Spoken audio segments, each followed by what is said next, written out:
listening to Evidence and Answers, where we provide compelling evidence for faith and hope in Christ and biblical answers to the issues of today. Well, I think you're really going to enjoy my guest here. My special guest on this show is Pastor Joe Onosai, pastor of Destiny Church, who has had a remarkable journey going from athletic stardom to ministry for the Lord. So Joe is here to share his life journey with us and the lessons that he has learned along the way. And I think you're going to find it just an encouraging and an inspiring show today. So Joe, welcome to Evidence and Answers. Thank you, Pat. Thanks for having me. Well, Joe Onosai grew up here in the islands of Hawaii, and he was a football star here in high school, right about the same time I was. And so I'm glad I didn't have to tackle Joe Onosai. I may not be here, or maybe in a wheelchair, for all we know. But Joe, tell us a little bit about your background, your high school, and how you came to faith in Christ. Well, I grew up in Kuhia Park Terrace, which is one of the low-income housings here in Hawaii, the biggest one in Hawaii, and so, my brothers and sisters, my older brothers and sisters, actually, many of them spent time going in and out of prison. Yeah. And so that's sort of the environment I grew up in. But I was very blessed that through my athletics, some coaches that would come in and out of the places that I lived noticed my talent, and so they tried to get me outside of where I was from, and took me from Kalihi to another place in Manoa where they thought I could prosper and do well in high school. And so I was very fortunate to go to a school called University Lab School.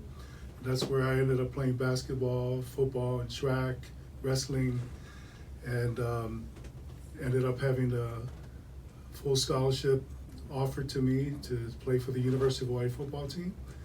And that's all she wrote. Yeah, I remember reading your bio here, and it says as a high school, here we play, one of the most popular sports here in the United States, of course, is American-style football. And it's a little bit like rugby, if you've watched that. But Joe was a running back, and it said you averaged about 10 yards per carry there in high school. That's just absolutely remarkable. For those of you who aren't familiar, the average running back in football usually averages about 3 to 4 yards a carry. A really good one is about 5 yards a carry. Joe was double that, 10 yards a carry. That's just absolutely remarkable there. No, part of that was because I was bigger than most of the guys that were trying to tackle me. Mm-hmm. And so yes. I had size and strength on my side, but I was pretty quick for a big guy. And so that gave me an advantage, because a lot of the guys who saw me coming towards them would try to move away. And, so I had an advantage. Yeah, they were smart there. Yeah, well, Joe, walk us through your athletic career, through high school and then going on to college and then eventually being drafted into the professional leagues. Yeah, so after my high school career, I had a very successful high school career. The team that I played for, Pac-5, we were the last place team in the league and the worst team in the state, I think. And then, we had some kids started coming into the school. Then my senior year, we ended up going undefeated and nobody beat us. We ended up winning the championships.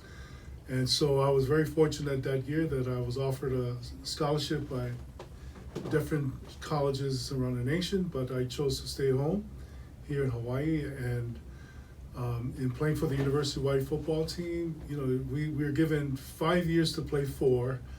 And I was fortunate that I only played 4 years, but I was able to play right away in my freshman year because there were so many injuries. And instead of playing running back, the position that I was familiar with, I played offensive line, which is really guys that block for the people that run with the ball. And so that was a major change for me. But I was able to experience a lot of success, immediate success from the beginning of my college career. Yeah, and is that when you came to encounter Christ there in college, or were you already believe in Christ in high school? Yeah, so I grew up in church. I grew up a Catholic boy. I was an altar boy. But I think for my journey, going to church was just something that was supposed to do, and not something that I chose to do.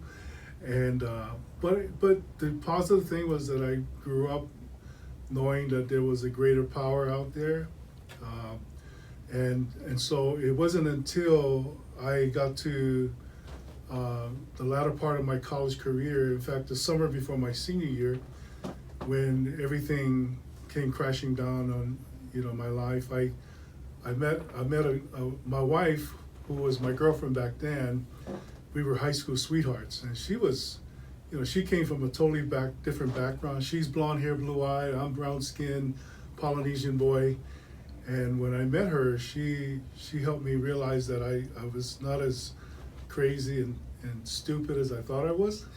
She actually made me believe that I actually had a brain, and that wasn't just all about athletics and being strong, but I was smart as well. And so when I met her, everything in my life began to change for the good. And my parents saw it, my friends saw it. But when we got into college, then all of a sudden, I started noticing other women, and because of my success, I spent many nights and weekends at the bar and the nightclubs. And so that put a strain in my relationship. But I think my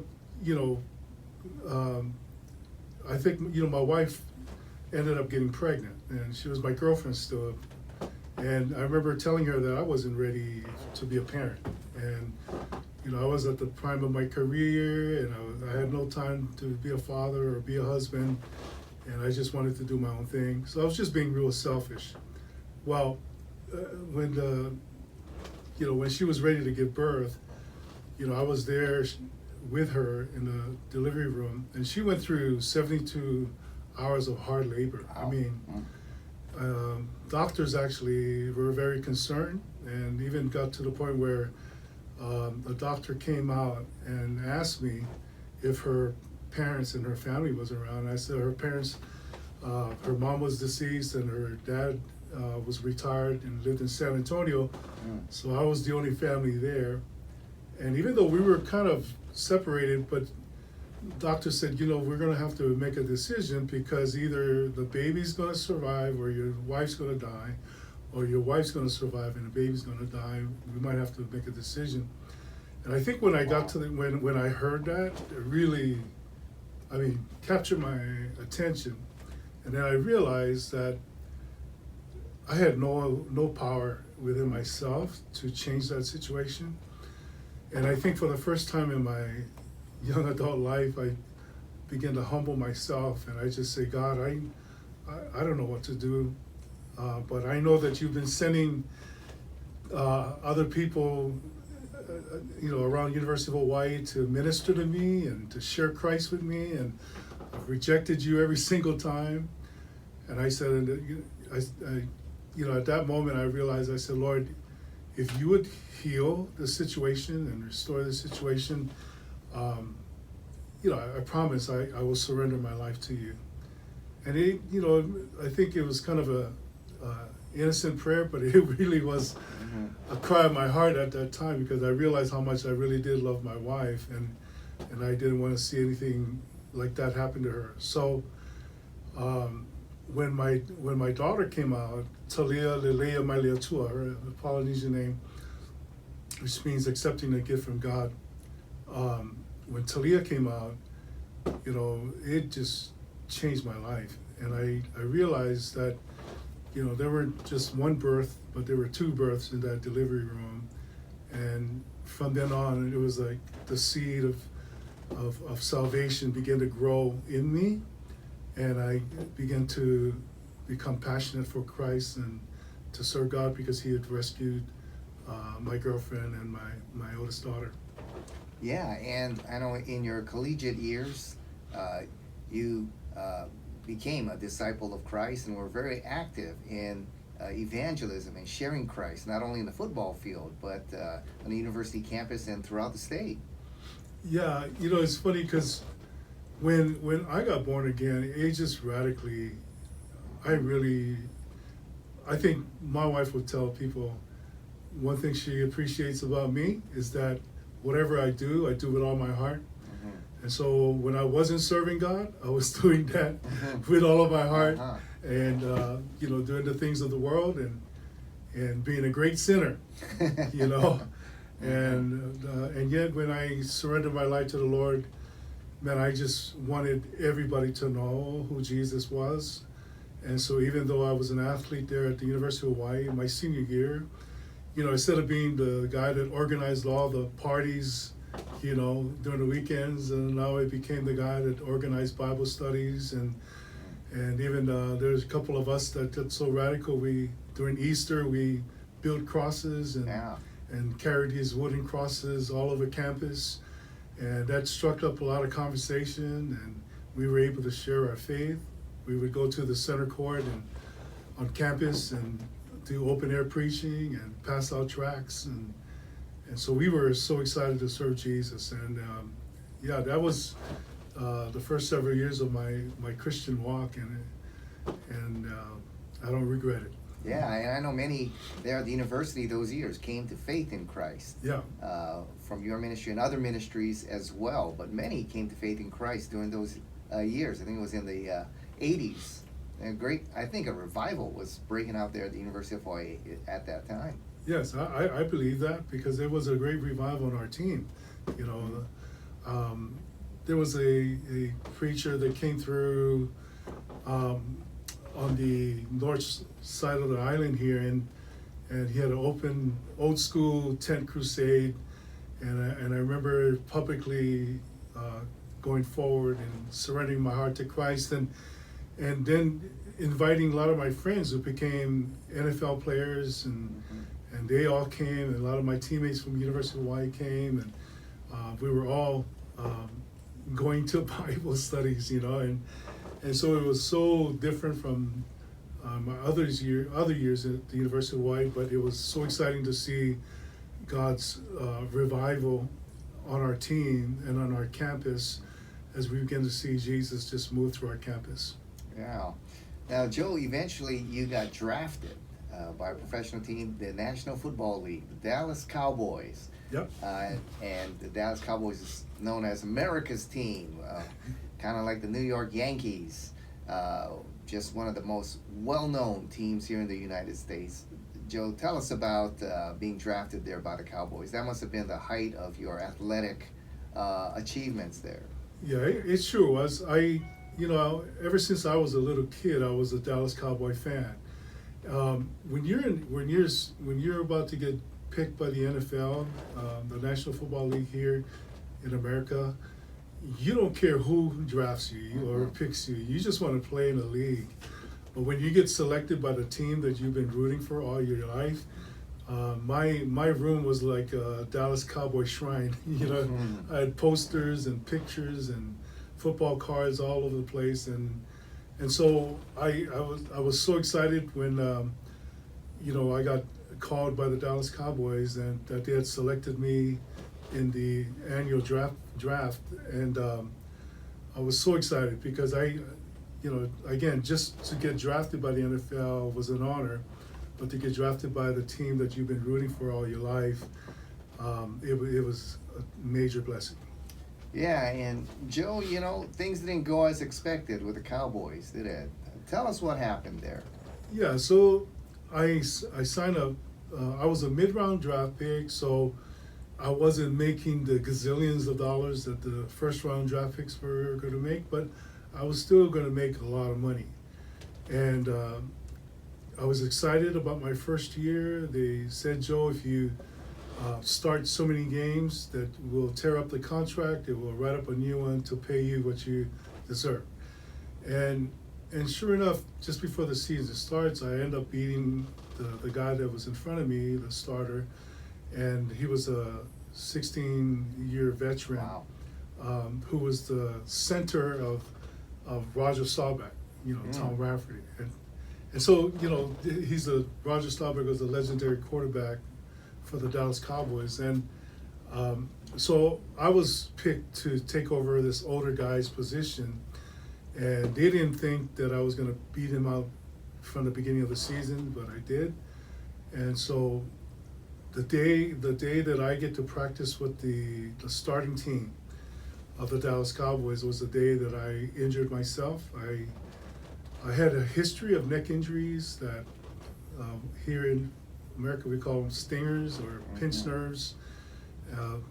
That sometimes when we get hit in the head, I would get numbness that would go down my right shoulder and all the way to my fingertips. And then that one day of practice, and this is like a couple weeks before the season opener, I went up to block somebody and was falling down, and the guy hit me in the head, and I sort of did that. My head twisted, farther than I wanted to, and then I tried to get up and I couldn't get up, and that's when I realized that this injury was pretty severe, because I couldn't move a muscle. And the irony is that I had broken a lot of records, weightlifting records on the Dallas Cowboy team, and here I went from being the strongest guy on the team to being a guy that can't even move his arm and couldn't even stand to his feet.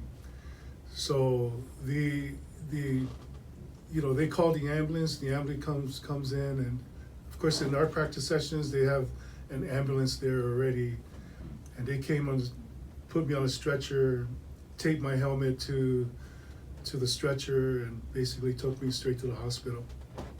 And they didn't want me they were trying to mobilize my head and not have me move around. So they basically had to saw off my helmet and cut off my shoulder pads. And so after a lot of tests, I was basically diagnosed that I wouldn't be able to walk for the rest of my life. And so that was devastating. Yeah, Joe. So lying in that hospital bed, I mean, dreams seem to be shattered there at that point. Tell us, what were you thinking? And especially having a relationship with God at that point and all that, the family. What were you thinking lying there in that bed, possibly paralyzed for the rest of your life? Yeah, it was tough, because I had my oldest daughter was almost 2 years old, and my wife, they were here in Hawaii, and I was in Thousand Oaks, California at that time, where Dallas Cowboys practiced during the preseason. And so it was devastating because I couldn't move a muscle, I couldn't move around. And my only communication with them was I had to have the nurses call them, and they put the phone near my ear to talk to them. But it was scary, and I was so disappointed, because I cried out. I said, God, I surrendered my life to you. I gave you my heart. I've been preaching and witnessing to my friends and family, and why am I here paralyzed in the bed? And definitely having my pity party. Yeah. But I was so disappointed and brokenhearted. And then I just cried out. I said, God, I want to be able to hold my baby and be able to just be normal. And so my heart began to just cry out for God's healing. But I think I needed more healing in my heart than I needed, for my body. But it was a disappointing time in my life. Yeah, Joe, I experienced, and I'm sure many listening have experienced, where they had dreams and plans for their future, and it comes to a shattering end, and we're thinking there, wait, God, this is not fair. I'm serving you. I'm doing this for you, supposedly. And but God has other plans. And some people, walk away very bitter at God, saying, I was doing this for you. Man, you really ripped me off. But Joe, I think one of the great things with you is that you had a different attitude or outlook while you're going through all this. Tell us a little bit about that. Yeah, I'll be honest with you. I think I cried for 2 years straight. Yeah. Every night. It's not easy. Cried. Yeah, I remember giving up several of my career dreams. It was a tough season. Years. And I think I would have rather God not even open the door for me to go into the NFL, instead of opening a door, and then I feel like my leg got shut on, Yeah. they just slammed the door on my leg. And I felt like, I would have accepted the fact that maybe this is not for me, but the fact that I put on the Cowboy jersey, I was drafted by the Cowboys, and there's some expectations of me being a good player for them. That was the most disappointing thing. And then, of course, my dream, which a lot of Polynesian young men who play football, their dream is to one day move their family into a better place. And one of my dreams was to take my family from an impoverished area here in Hawaii and to move them into a nice home. And so that was my dream, and so that didn't work out. And so, again, just totally disappointed. But I think for me, it was just, the good thing about my faith was that I knew, okay, God, I don't know what's going on here, but I trust your heart. I trust your plans for my life. And it's easier said than done. Right. Yeah. Because I like I said, for two football seasons, I would watch the Dallas Cowboys games, and I would always think to myself that the guy that was starting was playing behind me, and now this guy is getting paid millions of dollars to play in my place, and so I just cry myself to sleep every time. But I think through the disappointment, that God was able to give me the peace that you may not see it now because you're sort of in the clouds, but one day the clouds will clear and you will begin to see my ultimate purpose for you in your life. And so, as disappointing as it was, and as it took many years for me to overcome the disappointment, I once I got into to a place where I knew that I could trust God, that's when things began to fall into place. Yeah, I hope many of you listening were encouraged by Joe's words there. Many of us had our dreams shattered, and it doesn't go away overnight just because you're a Christian or you memorize a Bible verse. It may take years to struggle through with it and wrestle with God, as you heard Joe and many of us. Maybe you're going right in the middle of, you're in the middle of that dark tunnel wondering what's going on. But I think Joe hit the nail on the dot, to say, man, I don't know what's going on, but I trust you no matter what, even though I can't see what the end is going to be. Well, Joe, tell us what happened there in that hospital. Something remarkable happened there. Yeah, so, not being able to move was the most scariest thing I ever been through. Because again, I was very strong, and I was known for my strength, and yet now I couldn't move a muscle, and it was I don't remember exactly how many days I was in the hospital, but it was like 2-3 days where I was just totally paralyzed.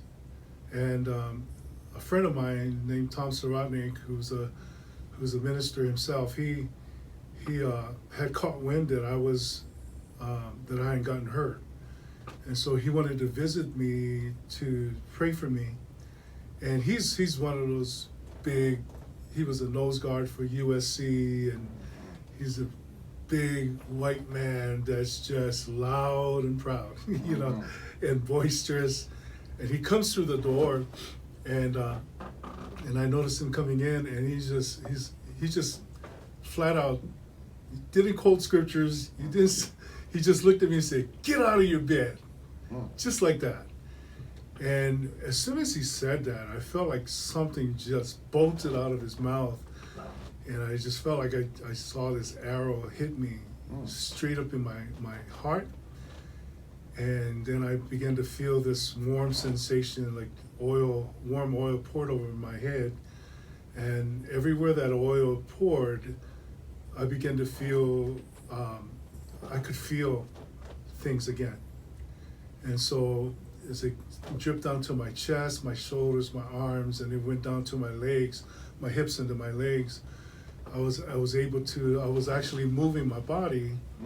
And then, I had taken several prick tests every day. and had needles poked into me, blood coming out, and I could not feel a thing. And then all of a sudden, after he tells me to get out of my bed, I feel this warm sensation. I get out of my bed, and I walk straight to him, and I give him the biggest hug, you know. And he says, "Dude, I thought you were hurt." And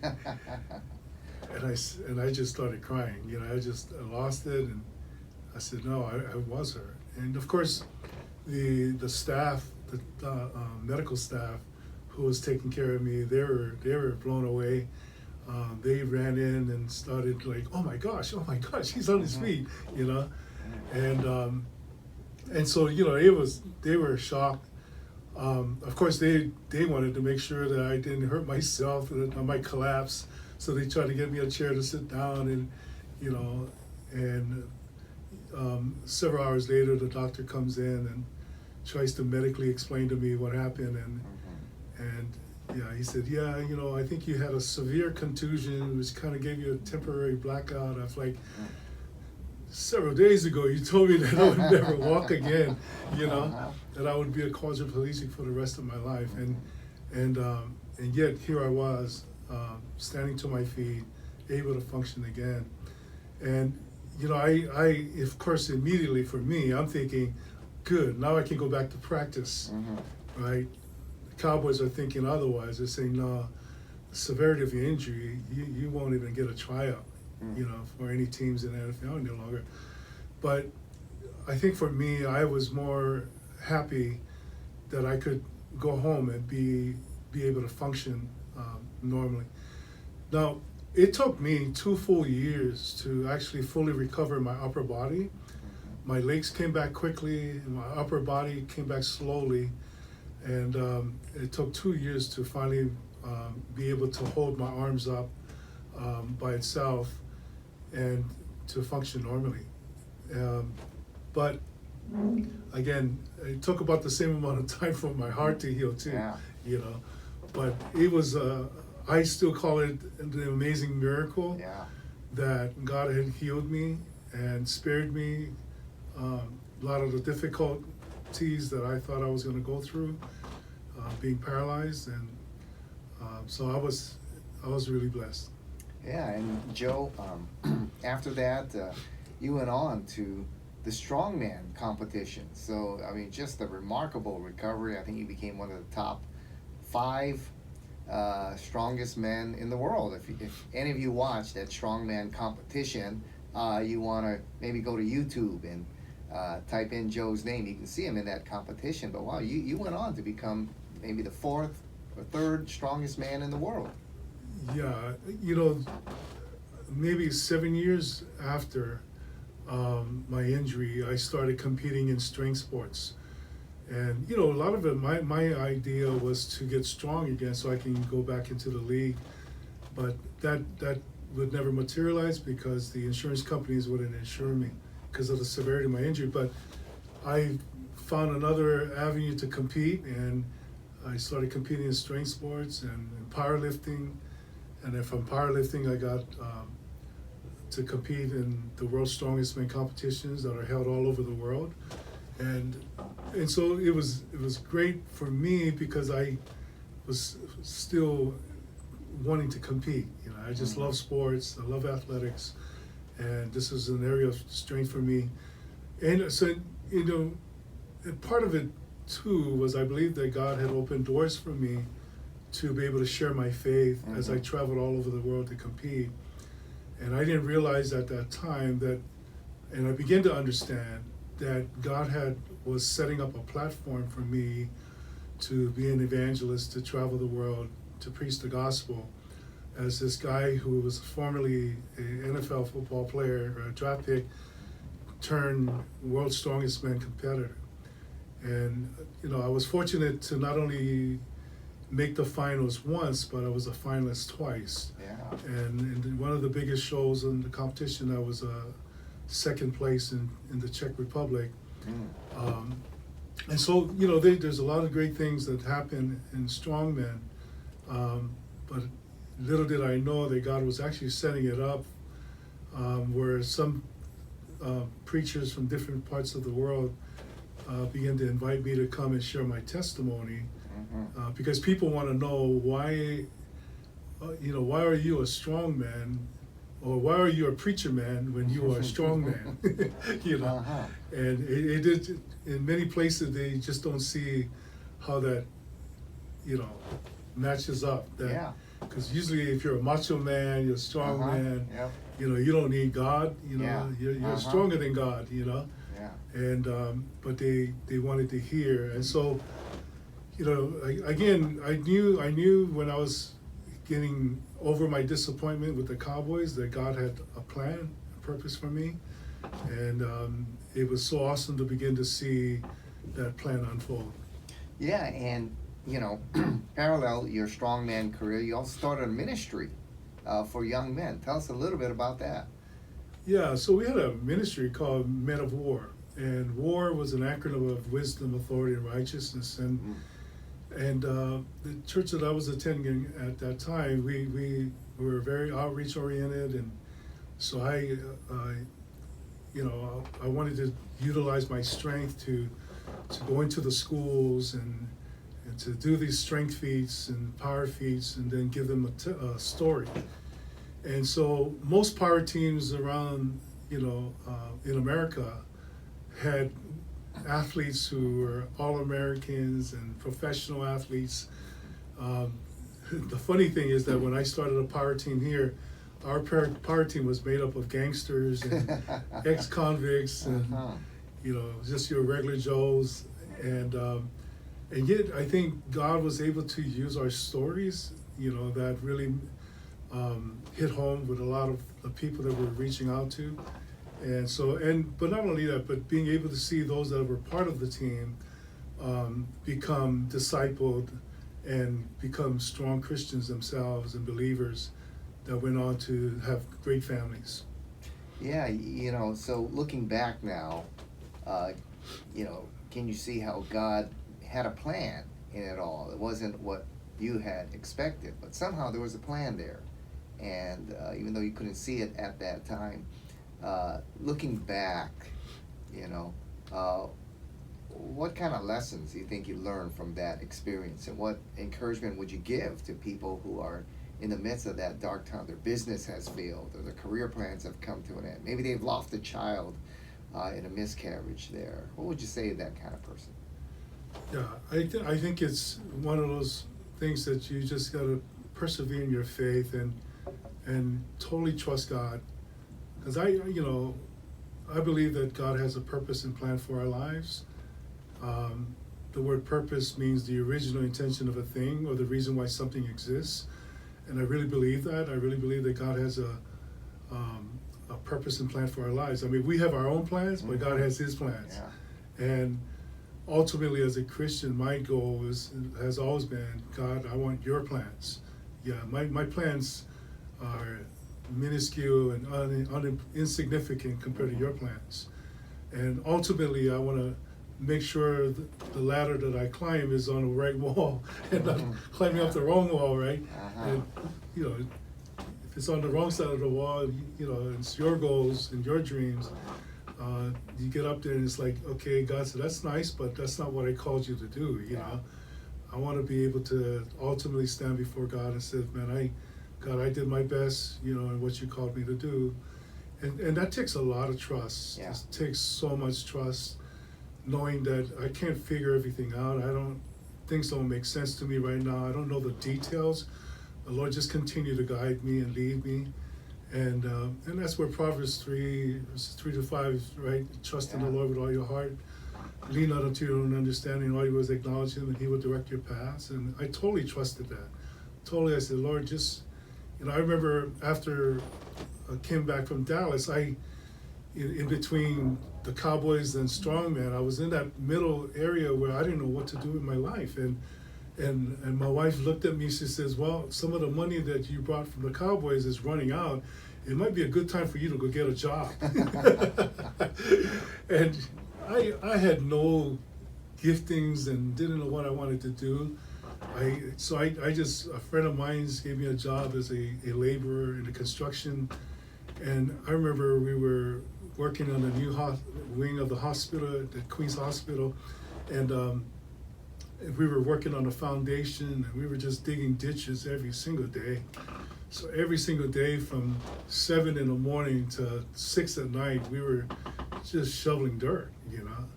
And I remember being at the bottom of that pit, and I'm thinking to myself, you know, several years ago, I was about to make millions of dollars, and here I am, struggling, you know, and at the bottom of this pit. And I remember I said, Lord God, I don't fully understand you, but maybe this is the place where you're going to start helping me to rebuild towards your plan and your purpose. And I remember at the bottom of that pit, man, I cried. And of course, I didn't want anybody to see me cry because I was so trying to be macho, but I didn't care. I didn't care if people saw me crying. I was like, I just knew that God, I needed you to guide me and lead me because the pain is too great, you know. And sure enough, from that moment on, things just began to fall into place, you know. Wasn't easy, but God began to give me understanding and patience. Yeah, and that's the journey for many of us, learning to trust God. And as Joe is explaining here, it's not easy. It can take many years of just I think God has a sense of humor too, because my last name, Onosai, actually means patience in Samoan. Oh, wow. And so my wife always laughs. She says, yeah, God has a sense of humor to get the most impatient man and name him Patience. And so I learned a lot of patience during those times.